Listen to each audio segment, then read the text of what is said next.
Bonjour, alors c'est parti pour les énergies de la semaine. Je me suis rendu compte tardivement que j'avais enfin vous aviez sur le précédent tirage le petit chevalet qui était de travers et que je n'avais pas laissé en vue l'oracle de Mama Luna parce que j'ai pas vraiment, comme je filme là, j'ai pas vraiment l'œil sur l'écran, donc pardon. C'était pas très esthétique à mon goût, j'ai pas refait la vidéo, donc voilà. Allez, donc cette fois-ci on est parti pour les énergies de la semaine avec le tarot Lumina et donc Lorena. Donc voilà, le tarot de Lorena Adleta, donc édition française avec les éditions Arcana Sacra. Et je vais aussi vous montrer, parce qu'il y a vraiment une magnifique belle oracle. Plus dans les... Donc je sais, j'ai fait tout le mois d'août, je fais que des oracles axés, c'est venu comme ça, c'est sorti comme ça, voilà. Donc oracle, et là on finit le mois avec un tarot. Faites-moi part aussi en commentaire s'il y a des préférences sur les tarots, les messages, les petites choses. Je vois pas encore comment, j'attends de voir ce que je ressens, comment j'ai envie sur le mois qui va venir. Et sur ce que je vais vous proposer sur YouTube en fait. Et ça se fait pas, je fais pas tout toute seule. Ça se fait s'il y a justement des interactions avec les personnes qui regardent la chaîne. J'entends 3, ok, je vais prendre 3. Bah écoutez, il y en a 2 qui sont... Désolée pour les bruits de fond. Voilà, je prends ces deux-là et je prendrai d'autres decks, ok. Alors, en plus, c'est une très belle carte d'autres decks. Je vous dis pas tout de suite. C'est 2 des cartes. Donc là, on a le 2 d'épée.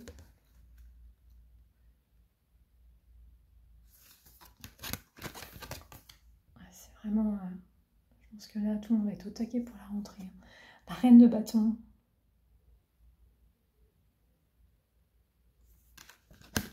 J'entends que c'est le hiérophante.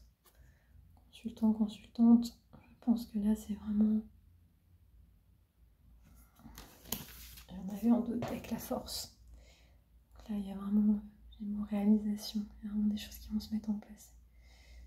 Ça aide pour beaucoup là. Je trouve par la suite peut-être à vous mettre les cartes sur des petits chevalets filmés autrement. Donc c'est pareil, il faut que je puisse investir sur une autre manière d'accrocher sur quoi je filme. Je crois que je vais avoir autant de recherches pour dans le livret qu'avec Mama Luna. Alors je crois que je vais à nouveau faire une pause, peut-être pas, et que ce soit moins long pour vous. Je pense que je vais faire ça par la suite sur les prochaines vidéos. C'est que quand je vois des livrets comme ça, je ferai mon marque-page. Donc désolée, tout est en spontané, en direct, enfin presque direct, mais je m'épose. Voilà, je suis revenue. Désolée. Donc voilà, j'ai marqué les pages, je vais pouvoir vous lire ça à la suite. D'habitude, je travaille surtout avec ce qui me vient en intuitif. Et là, voilà, je suis là pour lire les textes. Donc, je suis même un peu aussi en train de découvrir aussi avec vous les livrets finalement. Donc le 2 d'épée. Décision à prendre. Cette carte est celle du choix. Il va falloir prendre des décisions, mais cela vous déchire. Ne cherchez pas à l'éviter. Cela ne ferait qu'accentuer vos peurs et la congestion de votre énergie. Cette stagnation de vos sources intérieures provoquerait alors un brouillard injustifié. En fuyant les décisions à prendre, vous sortiriez de votre pouvoir personnel. Or, il est temps d'endosser vos responsabilités et de faire le choix approprié à votre situation actuelle. Cette lame peut également évoquer une impasse avec un collègue de travail dans une situation professionnelle ou dans une relation, mais ce n'est pas en fermant les yeux que vous ferez disparaître le problème. De votre décision découlera une issue, ni négative ni positive, mais simplement un changement. Voilà ce qu'il faut pour étendre encore cette énergie et permettre de nouvelles opportunités. Soyez en paix avec vous-même, avec les personnes impliquées et avec la situation dans son ensemble. Reprenez le contrôle de votre pouvoir et ramenez l'équilibre. Ayez la foi en l'intérêt général. Par ailleurs, vous avez les armes pour vous débarrasser avec aisance de toutes sortes de confusions intérieures ou extérieures. Les autres n'adhéreront pas nécessairement à votre décision, mais tout se passera au mieux. Et pour ça, c'est plus quand les cartes sont tirées à l'envers. Informations en surcharge et déroute mentale vont bon train. Vous êtes frustré non seulement par des options contradictoires, mais aussi par la contribution d'autrui à une énergie négative. Sachez que votre ressenti ne découle pas uniquement de vous-même. Vous absorbez également l'énergie résiduelle de votre entourage concerné par cette situation. Prenez du temps pour vous, écoutez votre guide intérieur, il sera votre point de départ. Faites-le discrètement s'il le faut, pour ne pas recevoir l'influence d'autrui. Vous pourriez également vous retrouver au milieu d'un conflit qui ne vous concerne pas. Avez-vous vraiment un rôle à jouer ou ne faites-vous que compliquer encore davantage la situation? Et, enfin, je ressens en tout cas, quoi qu'il... Enfin, ça va être pour chacun différent, parce que vous êtes nombreux à regarder. J'entends, en gros, c'est un peu faire les choses en sous-marin. Faites vos choix, choisissez vos combats. Pas besoin d'aller à la lutte si vous sentez que ça va plus vous pomper de l'énergie et pour rien en plus. Et faites votre petite route tranquillement. C'est un peu comme quand, par exemple, vous êtes dans un environnement où il y a quelqu'un avec qui vous avez obligation d'être, comme au travail notamment, et c'est quelqu'un avec qui vous avez vraiment, il n'y a pas ni bien, il n'y a pas d'atome crochu, et c'est pas non plus, vous n'avez pas plus de quoi que ce soit de commun que c'est une personne en particulier. Vous la détestez pas non plus, mais ça passe pas. Et vous mettez tous les trucs en place possibles pour arriver à l'éviter. Bon, bah, en gros, c'est un peu ça. Soyez comme l'eau. Allez là où votre ou votre lit de rivière, je dirais, est le vôtre. Et pour les autres, évitez. Discrètement, tranquillement. Enfin, de toute façon, c'était assez clairement dit au niveau du livret.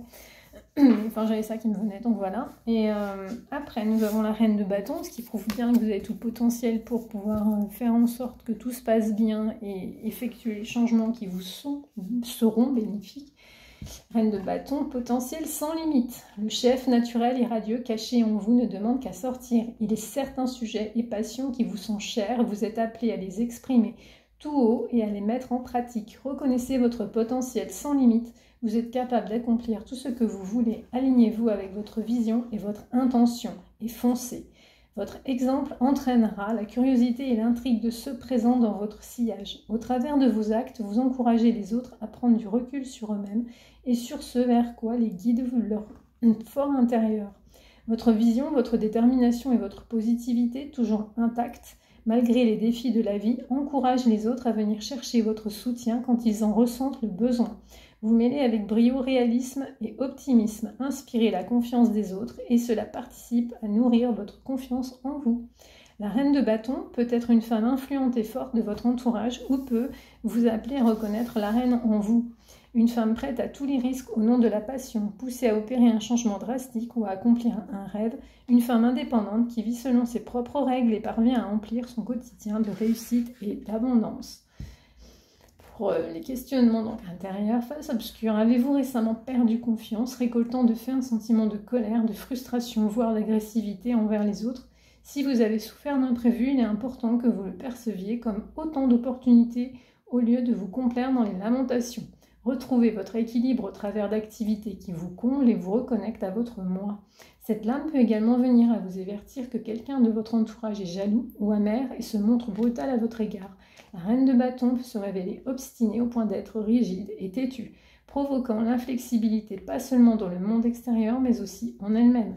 Impétueuse de nature, son caractère peut parfois lui servir, mais lui cause également certains désagréments. Une femme riche et complexe, dotée d'une force à exploiter, à condition que son énergie soit dirigée dans la bonne direction. Et j'entends surtout, canalisez-vous, mettez de l'eau dans votre vin, mais ça ne sera que pour la bonne cause. Alors, je suis gênée au niveau de la voix, c'est pour ceux qui suivent depuis de longues dates, savent que j'ai eu une petite interruption au printemps. J'espère que vous ne l'entendez pas et que j'arrive à bien vous lire tout ça jusqu'au bout. Moi, je vais boire un peu, mais ça va pas.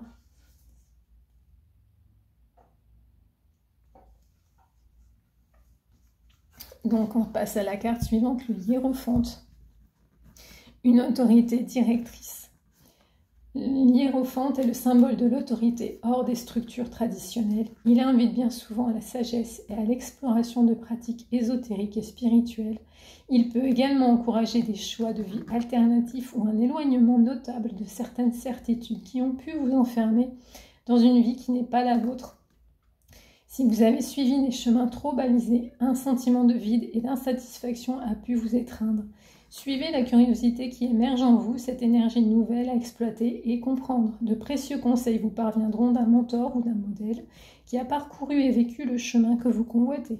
Prêt à étendre votre connaissance personnelle, vous voilà engagé sur le chemin authentique, celui que vous percevez comme le plus fidèle à la vérité de votre âme. L'hiérophante est un mentor, une autorité directrice, un chaman et un philosophe qui apporte le soutien, qui invite à aller plus loin dans votre pratique et dans votre existence. Cette lame pourrait surgir à un moment où vous vous sentez prêt à approfondir votre connaissance d'un domaine particulier ou à prendre les devants pour une vie mieux alignée. Ne vous imposez aucune limite, c'est important. Restez ouvert aux idées nouvelles, aux principes nouveaux. On ne sait jamais, il pourrait vous accompagner dans votre progression. La période est propice à l'exploration alchimique de cérémonies, de rituels, de rites de passage et d'apprentissage nouveaux par le biais d'ateliers. Donc si vous vous sentez dans une sorte de développement personnel qui fait que, pas forcément que ça d'ailleurs, j'entends aussi même tout ce qui est atelier de création, de modelage, même d'aller découvrir un nouveau métier. Et même j'ai cette notion de changer de paradigme. Carrément, par exemple, vous êtes menuisier, puis vous allez aller faire de la pâtisserie. C'est dans des métiers complètement différents. Enfin, je prends l'exemple, c'est des exemples pour que ça puisse être clair. Donc, les phases obscures, je le vois même plus aussi dans le questionnement intérieur avec vous-même. Vous avez enclenché le pilotage automatique et fait des choix de vie basés sur l'approbation d'autrui au lieu de ne suivre que votre cœur aligné. Craignez-vous, en faisant des choix de vie guidés par votre âme, d'être rejeté ou peu soutenu dans cette vision de la vie qui vous est propre? Il est temps de reconnaître votre moi et d'avancer vers l'exploration de la personne que vous êtes et de celle que vous devenez. Ne laissez pas vos échecs entraver votre foi en vous-même. C'est un très très beau message. Et je vous mets la dernière carte qui était la force. Donc c'est vraiment, vous avez tous les potentiels et tout le potentiel pour y arriver, simplement. Et vous prenez simplement ce qui vous parle. Prenez-le comme un moment de détente. Si ça ne vous parle pas, vous passez, vous swipez, pas de problème. Force spirituelle intérieure, c'est en suivant ce que vous dicte votre cœur et en bâtissant votre vie sur votre force, sur votre compassion et votre courage intrinsèque que vous répondrez aux désirs de votre âme. Retirez les chaînes qui vous lient à la peur et aux caprices de vos émotions et appuyez-vous plutôt sur votre savoir personnel et votre intégrité. Vous découvrirez bientôt ce que la vie vous réserve. Il faut de la pratique pour vivre ainsi, mais en sorte changez. Ayez confiance en votre savoir instinctif et agissez avec amour. Vous disposez de la gentillesse, de la compréhension et la vérité, armes nécessaires pour apprivoiser les bêtes sauvages cachées en vous-même et dans votre entourage. La confiance en vous est à portée de main. Croyez en votre intuition et en votre sagesse spirituelle. Vous êtes ouvert au voyage et gardez la conviction que vous détenez les clés de la connaissance. Acceptez et pardonnez vos défauts et ceux des autres. Accueillez vos erreurs et celles des autres. Vous êtes en position d'influence dans la conscience et la connexion. Un véritable guide rayonne en vous. Il crée un lieu confortable où les autres se sentent en sécurité, choyés et font tomber leurs boucliers. En cette période, votre puissance intérieure rayonne. Quelles que soient les tâches, les rêves ou les défis en jeu, usez de votre force. Face obscure. Auriez-vous un sentiment d'inadaptation et de faiblesse? Chercheriez-vous à forcer le changement par l'agressivité et la manipulation? La lame de la force renversée vous invite à une exploration plus profonde de vous-même. Atteignez le rayon de soleil riche et ancien, logé au fond de votre âme pour naviguer dans les eaux houleuses qui s'annoncent. Ne remettez pas votre pouvoir et votre force en question. Restez ferme et ne lâchez rien. Vous disposez des qualités vibratoires pour provoquer un changement positif, autant pour vous que pour les autres. Avec courage et détermination, vous saurez changer la donne. Place à la magie. Donc ici, toutes les cartes étaient à l'endroit. Je lisais donc tous les textes qui correspondent aux cartes quand c'est donc là écrit en face obscure ou quand elles sont retournées. Je J'ai cette notion surtout de pouvoir vous questionner vous-même intérieurement et par rapport à la situation que vous traversez au moment où vous écoutez ce tirage, et comme ou quelque chose qui a été traversé ou vécu par le passé. Et après, bah, c'est vous qui trouvez les réponses. Hein. Donc voilà, on se retrouve la semaine prochaine donc sur YouTube. Facebook, c'est aussi tous les lundis la petite carte journalière. Et puis on va voir par la suite. Prenez soin de vous.